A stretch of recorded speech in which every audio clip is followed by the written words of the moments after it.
Jenny, thank you for that valedictory address. I assure you, you had no trouble expressing your thoughts and your reflections, and you were very clear for all of us. Thank you.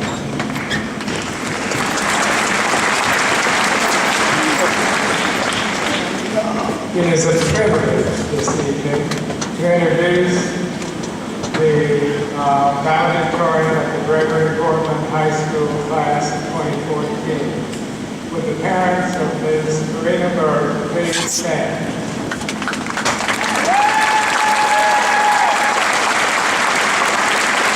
Karina is the daughter of Clark and Shannon Berg. She has a GPA of 106.380, making her number one in the class of 2014. Karina is a National Merit Commended Scholar, Vice President of the Fellowship of Christian Athletes, Secretary of the National Honor Society, National Qualifier in the Business Professionals of America Broadcast Competition, mock trial competitor, first team all-district selection in varsity volleyball for 2013, second team all-district selection in varsity volleyball 2012, academic all-district selection in varsity volleyball 2011, 2012, and 2013, regional qualifier in UIL track for 2011, 2012, 2013, and 2014.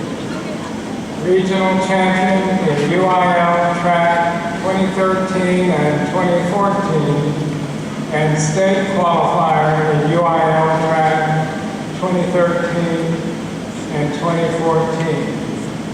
After graduation, Karina plans to attend Texas A&M University at College Station, where she will major in environmental design in the College of Architecture and compete for the track and field team. And certainly with the background that I've already read to you, she will have no trouble doing that. Karina then hopes to earn a master's degree in architecture with an emphasis on sustainability and to become an architect. Ladies and gentlemen, please join me in welcoming Karina Berg.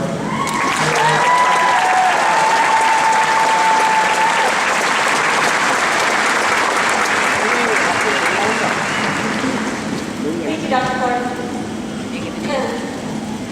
Thank you for your wise words, Jenny, and congratulations to you. How about this class of 2014, y'all? Let's give a round of applause to our amazing teachers, coaches, administrators, and families. In the famous words of Coach Durant, you are the real MVPs. I'm so honored to be in front of you today because I know that our class is full of bright, hardworking students.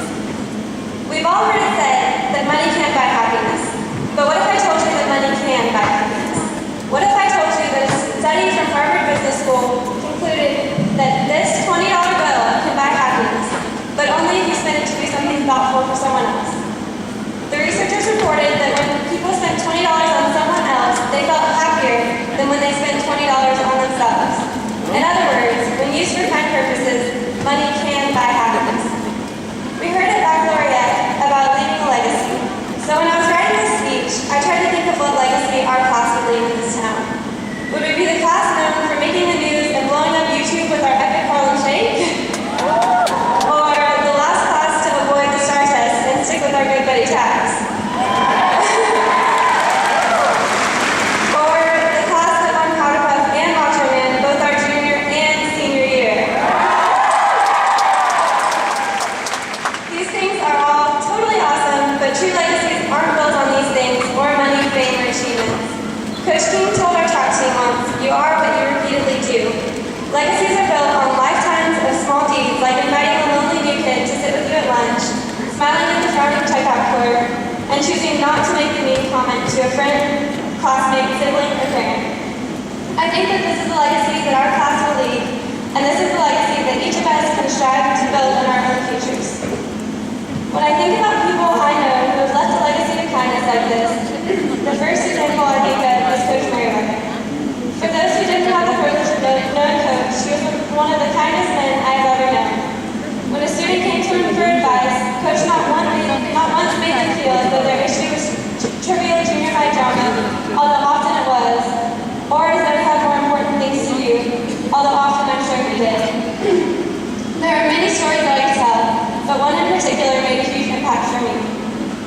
Before winter break my 8th grade year, Coach handwrote Christmas cards to each person on our basketball team. His words were genuine and thoughtful, and I don't know what he wrote to anyone else, but I know what he wrote to me was exactly what I needed to hear. Simple acts of kindness like this told us that he thought we were worth something, and that he believed in us. It is this kind of legacy that I hope to build in my lifetime. And that is what I know about our generation, the millennials. We are a kind generation. For example, Hunan Jin, a 14-year-old boy in Beijing, organized volunteers to plant 365 trees in Mongolia to reduce the amount of sand that blows across the country and is inhaled into the lungs of children. Regina De Alves, an 18-year-old girl in Sri Lanka, works with street children to give them food and shelter. Whitney Burton, a 20-year-old girl in the U.S., raises money to build schools in places where children can't go to school otherwise. Michael Ford, who sold his first internet company at 15 and became an overnight millionaire, used the money to start another company called Taking It Global, a social networking site for teenagers to work on world problems together. And the list goes on and on. Don Tapscott writes in Grown Up Digital that our next generation is not the selfish, narcissistic, violent drug users that the media portrays us to be. And we aren't all just using the internet for gaming and sharing pictures of ourselves. In fact, I want to tell you what he says about us, but first, let me take a selfie.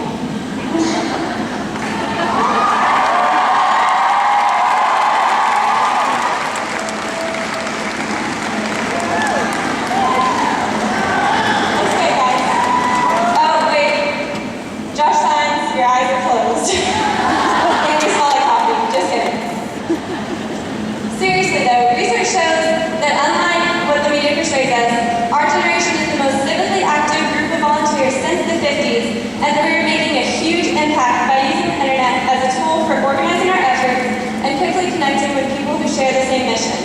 And now the older generation is starting to respond to our call for kindness. For example, Ron Shaish, the founder of Panera Bread, started a subset of Panera Bread called Panera Cares, where the price tag is whatever the customer needs it to be, and people can even work for their meal.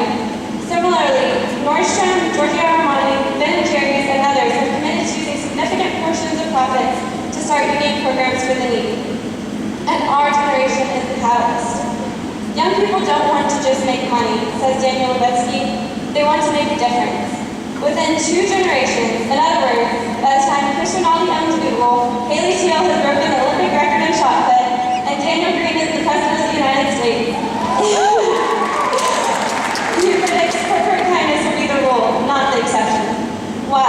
Because by this time, our generation will be in charge of most of the major businesses, and we care as much about people as we do about profit. So I'm sure some of you are thinking, it's graduation. She's supposed to be talking about how to be successful in life. What is she doing talking about kindness? Guess what, guys? They're one and the same.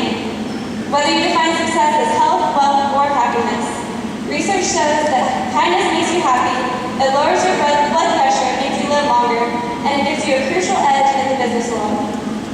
Dan Pink writes in A Whole New Mind that there are 6 traits that we must possess to be successful in the 21st century, and that empathy, or the ability to understand and care about people around us, is one of the 6. A large number of employers are now requiring not IQ tests for potential employees, but EQ tests that measure a person's emotional quotient or ability to empathize with others. So no matter what career field you choose, it is almost guaranteed that kindness will be a secret to success. I've seen evidence of this kindness not only in our generation, but specifically in our class of 2014. If you take a walk down the halls of GPHS, you'll see proof of many kind deeds. Start by the main office, and you'll see a poster covered with paper hands with quotes about compassion made by the student-led hair clip movement. If you make a pit stop in the restroom to check your hair, you will find that the mirror is buried under Post-it notes, courtesy of Operation Beautiful, reminding you that you don't actually need to check your hair because you have inner beauty. If you head towards the computer labs, you will see a poster that the cheerleaders painted, thanking the janitorial staff. Stop by the videotape room, and you may see students showcasing the dangers of prevention of abusive relationships. If you're lucky, you might even see the actors trying really hard to order over a wrong taco order. If you walk into Miss Martin's room, you'll see pictures of her and her SCA officers, knee-deep in a truck bed full of old shoes donated to SCA's Souls for Souls project, or wearing the red thread bracelet that SCA sold to benefit women in a shelter for the abused in Nepal. Make a final detour through the gym, and you'll see the Wildcat Creed on sound good together, but a lifestyle of love for the team and love for the sport that our school's athletes carry out every day. That is the culture of GP High School, and that is the legacy of class of 2014, and I couldn't be more proud to be a part of it. So now it's time to build on this legacy, and as we go out into the world to become the successful, prosperous leaders of the future, let's remember to be kind to one another. Mother Teresa says, if I look at the masses, I will never act. If I look at the one, I will. Let's not wait for an amazing, heroic opportunity to save the world. Let's simply start by being kind to people in small ways in our everyday life. If faced with a choice in any situation, let's just lead towards kindness. Doing so will make our victories sweeter and our challenges easier to handle. As we go our separate pathways and end up in places where we don't have our lifelong friends and family beside us, being kind to those around us will help us feel like we're not alone in the world. Before I go, I have a few thank yous to me. Mom and Dad, thank you for giving me my roots and my wings. I love you both so much. To my brother Brandon, whatever you choose to do with your talents and your big heart in high school, you'll make me proud. Haley and Mackenzie, you're both crazy gifted, and I can't fit in a speech how much you guys mean to me. To Bill, thank you for all the times that I said there's no way in the world I can do this, and you said you can definitely do this, and I believed you and I did it. You're the best. To my volleyball and track teams, I was playing the game with y'all. Best of luck to my underclassmen teammates, make me proud. And to Leanna, thanks for the memories in every sport from 7th grade B team volleyball to winning our 7th in a row district track championship. To my grandparents, thank you for your unconditional love and support. Thank you to Ms. Haynes, who has been like a second mom to me and who shows kindness to every student on campus. To Coach King, who has shaped me so much as an athlete and a person. To Ms. Martin, who is such a great example to me of loving God and loving people. To Coach Steele, who taught me how to tackle the volleyball and attack the challenges of life. And to Ms. Monk, who taught me work ethic that I need to succeed in math and in life. There are so many more people that are so special and dear to me, but if I keep going, we will probably not have time to graduate, and I know that y'all want to graduate just as much as I do. Most of all, I want to thank my Heavenly Father, who showed us the ultimate kindness by sending His Son to the earth. He is my greatest source of guidance, comfort, and strength, and the only reason I am not afraid of this vast unknown future is because I know that He, in His infinite wisdom, has a perfect plan for each one of us, and He never fails. I'm going to leave you all with a general challenge. Sometime in the next 3 days, do a random act of kindness. I promise if you look for opportunities, they're everywhere. And because kindness has been proven to literally be contagious, our 324 kind acts could just end up changing the world. And I'm going to leave one of you with a more specific challenge.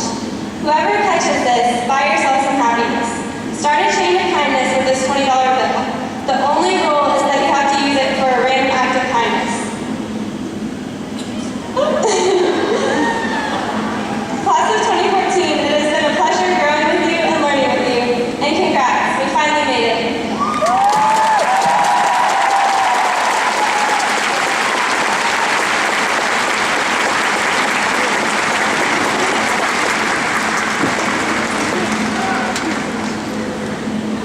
I noticed that she only had one $20 bill, but I did notice that all of the graduates perked up when they knew that that was coming.